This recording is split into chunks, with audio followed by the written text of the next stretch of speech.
रमेश बाबू बहुत परेशान थे। सिर्फ 2 महीने बाद उनकी बेटी नेहा की शादी थी और अब तक कुछ भी तय नहीं हुआ था। पत्नी संगीता के गुजर जाने के बाद वे अकेले पड़ गए थे। बेटा विवेक अपनी पत्नी के साथ अलग रहता था और अब घर की जिम्मेदारी सिर्फ रमेश बाबू पर ही थी। शादी की तैयारियां कैसे पूरी होंगी ये सोचकर वे बेचैन थे। पहले जब पत्नी थी तो सारा इंतजाम वे खुद ही देख लेती थी, मगर अब हर चीज रमेश बाबू को खुद ही तय करनी पड़ती है। एक दिन वे सुबह सुबह अपने बेटे के घर पहुंचे। बहू रिया ने दरवाजा खोला और हैरानी से बोली, अरे पापा, आप यहाँ कैसे?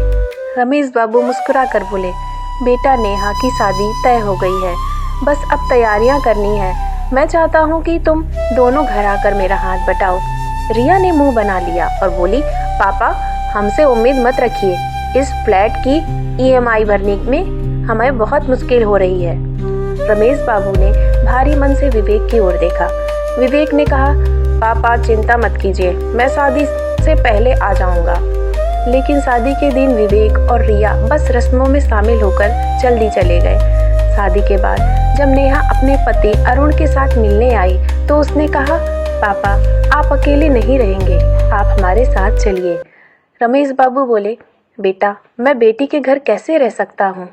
अरुण मुस्कुराए, पापा हमने पहले ही बड़ा घर लिया है ताकि आप हमारे साथ आराम से रह सके।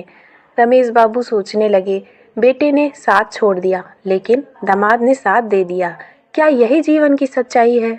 इस कहानी से हमें यह शिक्षा मिलती है कि रिश्ते खून से नहीं भावनाओं से मजबूत होते हैं।